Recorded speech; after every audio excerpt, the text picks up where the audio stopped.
Bismillahirrahmanirrahim. Mari kita sama-sama tabarukan dan takhusukan hati kita, luruskan niat kita agar senantiasa apa yang hari ini kita lakukan berada dalam limpahan ridha dan rahmat Allah Subhanahu wa taala, serta mudah-mudahan diri kita semuanya terus mendapatkan bimbingan dan arahan oleh Allah Subhanahu wa taala agar apa yang kita lakukan Allah ridhai, Allah sayangi. Bismillahirrahmanirrahim. Bismillahirrahmanirrahim. Nawaitu an a'takifa fi hadzal masjid sunnatan lillahi ta'ala ilahi anta maqsudi wa ridhaka maqludi a'tini mahabbataka wa ma'rifatak ibarakatuh wa barakatuh. Al-Fatihah. A'udzu billahi minasyaitonir rajim. Bismillahirrahmanirrahim. Alhamdulillahi rabbil alamin, arrahmanir rahim, maliki yaumiddin. Iyyaka na'budu wa iyyaka nasta'in. Ihdinas siratal mustaqim, siratal ladzina an'amta 'alaihim ghairil maghdubi 'alaihim waladdallin. Amin, amin ya Allah ya Rabbal Alamin. Hadirin rahimakumullah. Alhamdulillah, hari ini adalah hari terakhir di bulan Rajab. Ya, tidak terasa Allah berikan kesempatan kepada kita untuk menanam apa yang nanti insyaallah mudah-mudahan kita bisa di bulan Ramadan ini bisa memanennya, ya. Kira-kira Ibu udah banyak Bu yang ditanam? Belum? Ya, ada 1 bulan kemarin kita sampai dengan tanggal sekarang adalah tanggal 29, ya. Alhamdulillah, ya, kesempatan kita menanam berbeda, ya. Kalau kita mungkin di ladang ketika 29 hari itu bisa banyak yang kita tanam. Tapi kalau amaliyah ketika kita menanam itu biasanya agak-agak gimana gitu ya. Agak-agak berat gimana gitu ya. Nah, maka perjuangan kita berdoa kepada Allah, Allahumma barik lana fi Rajab. Alhamdulillah Allah sampaikan kita di bulan Rajab dan mudah-mudahan Rajab ini penuh dengan keberkahan. Amin ya Allah ya Rabbal Alamin. Maka mulai besok, ya, kita sudah masuk di bulan Sya'ban, ya. Mulai besok itu sudah mulai di bulan Sya'ban. Maka mudah-mudahan Sya'ban pun penuh dengan keberkahan. Sya'ban ini adalah saat dimana diri kita, ya, nanti ketika pertengahan di bulan Sya'ban, catatan amaliyah kita dalam 1 tahun, malaikat melaporkan kepada Allah Subhanahu wa taala. Mudah-mudahan nanti kita ke pembagian rapotnya. Ya, Ibu pembagian rapot kan? Ya, kita akan pembagian rapot. Maka di sana mudah-mudahan ketika nilai-nilai yang kurang baik kita remed setiap hari, ya, dalam rangka perbaikan. Maka mudah-mudahan ketika nanti kita menerima buku catatan amalnya, catatan amal dari sebelah kanan. Ya, ini ketika diri kita kalau man utiya kitabahu biyamini, maka saat diri kita bisa menerima buku catatan amal kita dari sebelah kanan, maka di sana fasaufa yuhasabu hisaban yasira. Masya Allah, Allah akan berikan kemudahan, Allah akan berikan kebahagiaan saat orang bisa menerima buku catatan amalnya dari sebelah kanan dan hisabannya yang paling ringan. Masya Allah ya Bu, mudah-mudahan nanti kita ya kemarin-kemarin Rajab kita mungkin ya manusia Mahalul khata wa nisyan, tempat salah dan tempat lupa. Mudah-mudahan saat salah kita taubat, saat lupa kita ingatkan terus dan terus seperti itu, dan mudah-mudahan saat diri kita bisa sampai dengan husnul khatimah. Amin ya Allah ya rabbal alamin. Hadirin rahimakumullah.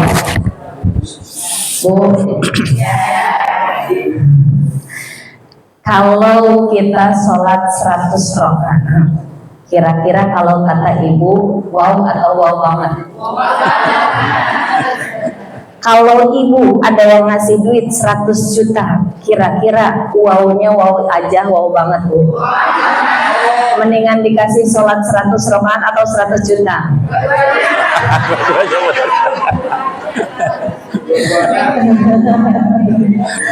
Bingung, katanya takut salah katanya. Tapi pengennya 100 juta, tapi gak bakal ada juga yang ngasih ya Bu, ada ya Bu, kira-kira Bu yang ngasih 100 juta Bu? Nah, belum tentu ya, wallahu alam. Tapi kalau kata Allah sih bisa saja gitu ya. Maka yang tadi 100 juta belum mungkin ada yang ngasih, kalau saya ngasihnya 100 rakaat bukan 100 ribu ya. Saya nggak bisa nih ngebagiin 100 ribu di sini, nggak bisa ya. Tapi yang pasti kita adalah kami ya di sini, maka yuk kita 100 rakaat tingkatkan. Kenapa berat banget, banyak banget 100 rakaat? Kalau kita hanya difikirkan, kayak ibu punya utang, dipikirin apa dibayar? Bayar. Kalau dipikirin puyeng nggak? Puyeng, mikir tuh. Nah, tapi saat kita bayar, oh iya ya, nggak begitu berat. Saat ibu ada cobaan, kalau ibu dipikirkan saja, cobaan itu akan berat, akan terasa puyeng, dan adanya ibu darah tinggi, ya, ya. Tapi ya saat ada masalah kita jalani saja. Ketika saat itu kita jalani, maka ternyata oh iya ya dulu ada saya masalah berat, ternyata Allah selesaikan. Ketika ada masalah lagi semakin berat lagi, Allah selesaikan. Begitupun saat kita ibadah, kalau kita pikirkan, wah banget ya, Umi sama Umi ngajanya 100 rakaat atau yang 10 rakaat atau yang 2 rakaat gitu ya. Nah, kenapa kita mengajak yang 100 rakaat ya? Karena kan tadi kita mau yang spesial ya, yang spesial. Insya Allah, alhamdulillah, insya Allah dan alhamdulillah ya, kita istiqomah untuk anak-anak pun, anak-anak SMP itu sudah melakukannya. Ya, anak-anak sudah melakukannya. Masa iya kita yang sudah usianya lebih dari anak-anak, ibu masih anak-anak atau ya, remako ya, remaja kolot ya. Nah, maka diri kita ya, kita berikhtiar. Alhamdulillah anak-anak 100 rakaat itu ternyata kalau pas awalnya saya sampaikan 100 rakaatnya gitu, udah mulai lemes. Namun saat dijalani, oh iya ya, kok nggak berasa ya? Kenapa? Karena kita biasanya melakukan salat 100 rakaat itu biasanya 5 imam. Ya, 5 imam. Jadi 20 rakaat itu 1 imam. Jadi kita nggak boring, ya. Dan itu kita ada coffee break, ya. Nah, seperti itu. Jadi kita dibawa enjoy aja, Bu. Ibadah itu kita dibawa enjoy, ya. Bagaimana caranya biar suka? Bagaimana caranya biar bisa kita menikmati, ya? Karena tadi rezeki saja kita pengennya yang banyak, dan pengennya lagi pengen yang banyak banget. Tapi saat kita ibadah pengennya yang banyak aja, pengen banyak banget. Biasa-biasa gitu ya. Ya, seperti itu. Jadi insya Allah ya nanti ketika malam nisfu Sya'ban, mic-nya aja kaget ya dengar 100 rakaat. Langsung gitu ya. Nah, ya. Jadi insya Allah kita malam nisfu Sya'ban. Nanti kita insya Allah kita share ya. Nah, maka kita ya ibu kuatnya berapa? 10 rakaat ya, sok 10 rakaat hari nggak malumah gitu ya. Ya kita mampunya nggak apa-apa sebetulnya. Kita waktu itu ada yang saya cuma bisa 20 rakaat, boleh, sok silakan aja. Tapi terkadang ya biasanya gitu udah datang mau 20 rakaat, yang tadinya mau 20 rakaat ternyata lihatnya ternyata asik juga ya gitu ya. Maka insya Allah ya silahkan ya, kita terbuka untuk umum. Nah ya, terbuka untuk umum. Awalnya mungkin ya nanti kita fantastik lah ya, 100 rakaat bermanfaat mungkin bagi yang pertama, tapi kalau sudah biasa ya insya Allah lah ya nggak berasa berat ya. Maka mudah-mudahan, kenapa? Karena kita lihat semakin berat, semakin apa yang kita laksanakan mudah-mudahan ini adalah menujunya yang Allah rahmatnya turunkan kepada kita ya. Ridhonya Allah, karena ridho Allah itu tidak bisa dibeli ya. Rahmat Allah itu tidak bisa terbeli ya. Orang menjadi soleh pun tidak kita bisa beli, berapa miliar pun tidak bisa dibayar ya. Tapi saat diri kita mudah-mudahan bisa melaksanakannya, di situ oh iya Allah sayang. Kata Allah, oh mungkin dengan 100 rakaat ya, bagaimana dengan ikhtiar kitanya bisa dengan maksimal, maka mudah-mudahan Allah semakin sayang kepada kita. Amin ya Allah ya Rabbal Alamin ya.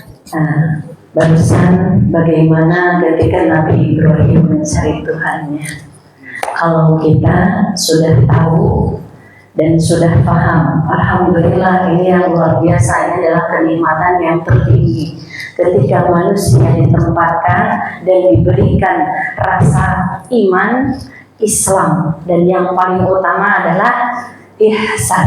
Saat iman, Islam, ihsan, inilah yang luar biasa untuk kita ya. Kalau tadi Nabi Ibrahim betapa luar biasanya ya mencari Tuhannya. Kenapa? Karena tidak ada contoh. Kalau kita masyarakat, alhamdulillah ya, sudah lingkungannya lingkungan muslim, dan saat ini tinggal bagaimana diri kita melaksanakan dengan hal yang maksimal ibadah-ibadahnya. Namun biasanya ketika orang mengatakan nikmat yang terbesar adalah nikmat sehat. Kalau nggak sehat nggak bisa ngaji, kalau nggak sehat nggak bisa makan, kalau nggak sehat nggak bisa sholat dan lain sebagainya, sulit untuk sholat. Namun harus kita rubah mindset tersebut. Kenapa? Karena kalau sehat pun, kalau kita tidak punya iman, ini yang lebih bahaya ya, yang lebih bahaya. Kita sehat tapi kita tidak punya iman. Kita sehat tapi kita tidak punya Islam. Kita sehat tapi tidak punya ihsan. Ini semakin celaka. Maka diri kita saat nikmat yang tertinggi ini adalah iman, Islam, dan ihsan. Baru sehat yang terakhir. Kenapa? Karena ketika iman Islam saja tidak cukup. Orang beribadah, orang dia beriman ya. Islam berarti beribadah. Saat beriman dia bertakwa kepada Allah Subhanahu wa taala. Namun tidak akan kesempurnaan semua itu tanpa ada ihsan. Ya, tanpa ada ihsan. Maka ini adalah puncak bagi diri kita. Allah bimbing kepada kita, mudah-mudahan iman, Islam, dan ihsan ini bisa menjadi kekuatan bagi diri kita untuk melihat wajahnya Allah Subhanahu wa taala. Namun saat semua itu iman, Islam, dan ihsan saja, berarti ada fondasi yang awal harus kita laksanakan. Bagaimana caranya melaksanakan rukun Islam yang sempurna? Melaksanakan saat rukun iman kita pun harus sempurna. Bagaimana caranya? Ketika rukun Islam kita ingin ibadah yang baik ya. Nah, ini bagaimana ketika tadi ingin Islamnya baik, maka diawali dengan ibadah yang baik. Saat ibadah yang baik ya, ibadah kita ingin baik, maka ada saat diri kita diawali dengan, contohnya sholat, ibadahnya ibadah sholat, maka saat sholat yang baik diawali dengan wudhu yang baik. Saat wudhu yang baik, saat wudhu yang baik berarti diawali dari bersuci yang baik. Bagaimana caranya? Ketika kita ingin sholat khusyuk, ternyata sholatnya kita tidak khusyuk, berarti kita harus lihat dulu dari bagaimana cara wudhunya. Saat wudhunya kita mungkin mengakibatkan sholat kita tidak khusyuk, maka lihat cara wudhunya. Ternyata kita sudah wudhunya berusaha untuk baik, kita lihat lagi, kok masih wudhunya masih begini, saya sholat masih belum khusyuk, maka kita lihat dari cara bersucinya.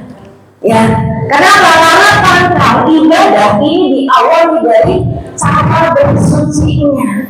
Kita lihat cara bersuci kita sudah sempurnakan. cara bersuci kita sudah baikkah, sudah sesuai syariatkah, sudah sesuai dengan syarat sahnya, maka ini adalah pangkal kita.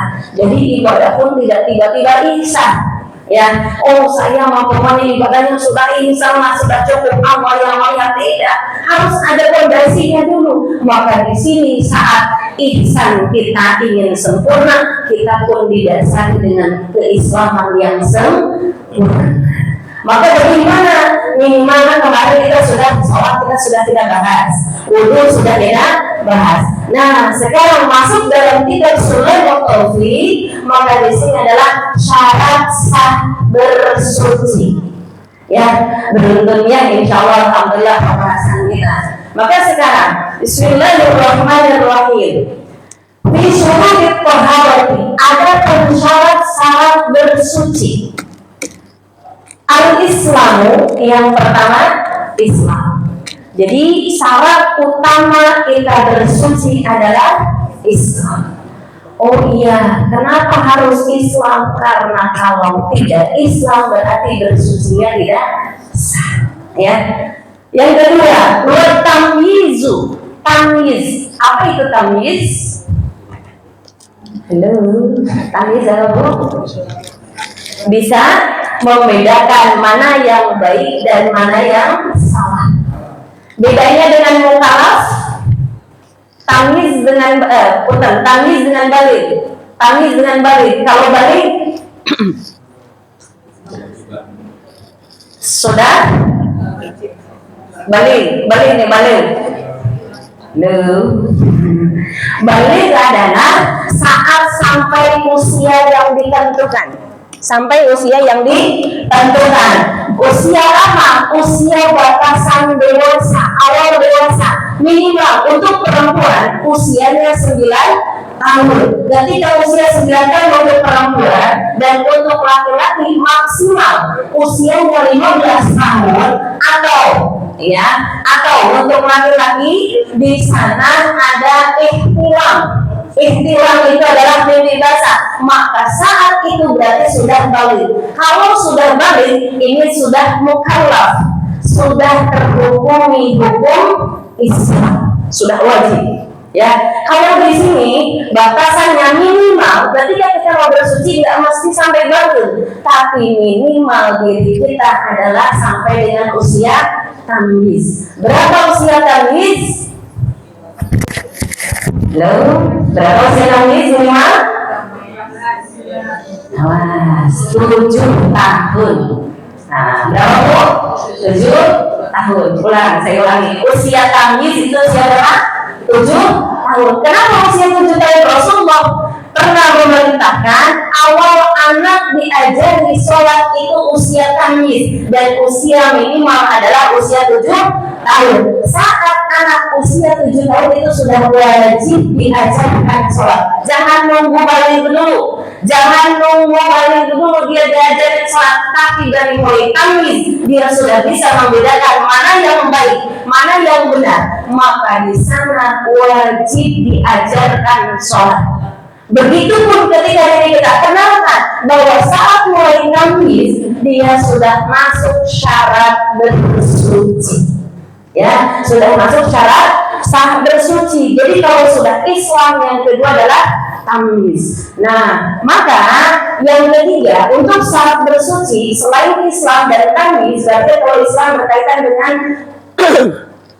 ketika keislaman ini adalah berarti masuk syarat yang utama. Yang kedua adalah syarat yang kedua tamyiz, berkaitan dengan usia. Wa adamul mani.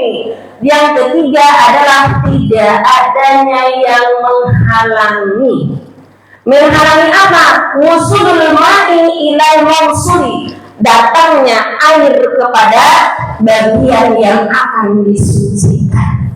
Ya, contoh, ibu mau wudu, berarti jangan ada benda yang menghalangi ke anggota wudu.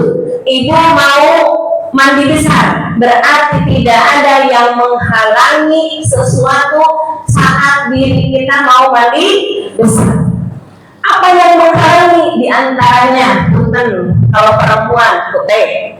Ya, kutek. Kenapa kalau kutek beda dengan pacar, asal jangan pacar Cina aja, itu mah enak dimakan.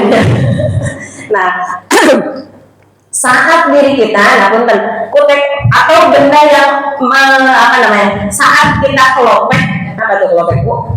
Saat kita kipas, ya itu terkelupas, ya maka itu berarti akan menghalangi datangnya air. Contoh tadi kutek, atau titik, atau cat, ya, atau ada getah. Getah, ibu habis masak, ternyata ada getah yang menghalangi dalam anggota wudhu, ibu mau wudhu, maka saat itu tidak sah sucinya, bersucinya, wudhunya berarti tidak sah. Wudhu tidak sah, berarti sholatnya tidak sah. Nah ini makanya berkaitan, pangkalnya wudhu tidak sah, maka sholat tidak akan sah. Ya, nah apa saja sih diantaranya lagi selain yang menghalangi, ya tadi penghalang, seperti halnya punten, pokoknya gini, saat diri kita di anggota wudhu, tapi kan saya cuma anggota wudhu doang, tapi ibu kan saat mandi besar, itu pastikan daerah yang ketika, karena kalau mandi besar saat rukunnya, dari mulai meratakan air dari ujung rambut sampai ujung, berarti seluruh tubuh ini jangan sampai ada benda apapun yang sampai menghalangi datangnya air ke tubuh kita.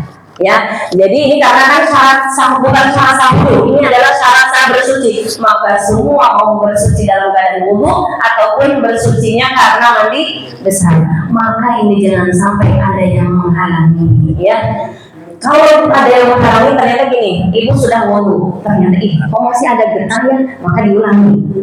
Ketika saat kita mandi besar, ternyata punten di betis kita, kalau betis kan bukan anggota wudhu, karena betis ini anggota mandi besar, maka ternyata tadi lagi masak, ternyata ada kulit bawang yang nempel.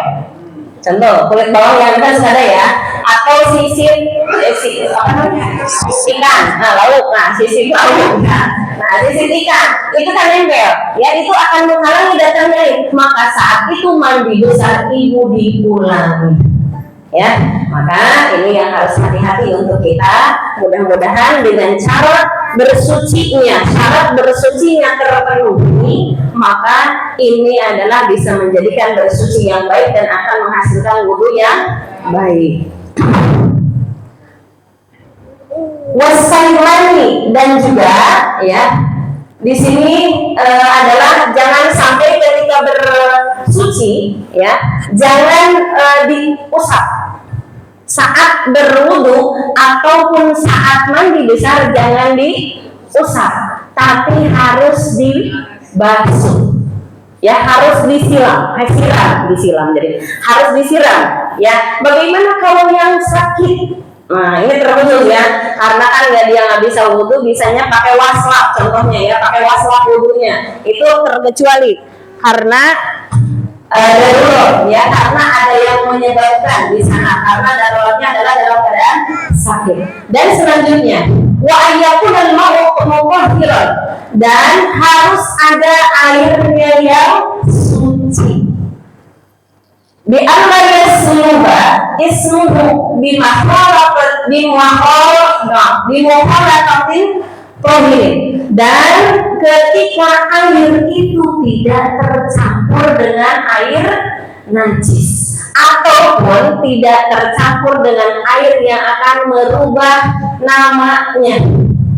Contoh, punten, air suci ini adalah air yang mutlak, air yang bisa dipakai suci dan mensucikan, air mutlak. Ada berapa air mutlak? 7. Nah ini mah sudah ada ahlinya ya. Jadi berapa? 7. Ada air, ya pertama air hujan, air laut, air sungai, air sumur, air mata, air embun, dan air salju, ya air salju, awas. Yang 7 ini saya ulangi, awas ya, ini hati-hati karena untuk bersuci, ya. Air hujan, kita ingatnya dari atas dulu kan, air hujan, air sumur, air hujan, air laut, ya, air sumur, air sungai, terus air embun, air mata air, air salju, air embun. Tadi embun udah sebut belum? Lah, ulang lagi berarti. Air hujan, air laut, air sungai, air sumur, air mata air, air embun, air salju, ya. Jadi 7. Selain itu tidak bisa dipakai bersuci. Nih, sekarang pakai ini. Ibu bersuci. Ini walaupun iklannya air asli dari pegunungan, iklannya, tapi tidak bisa dipakai bersuci. Kenapa? Karena air sudah tercampuri benda lain, air kimia. Ya, ini sudah mengalami pensterilan. Ya, tidak bisa dipakai bersuci. Bagaimana air pump?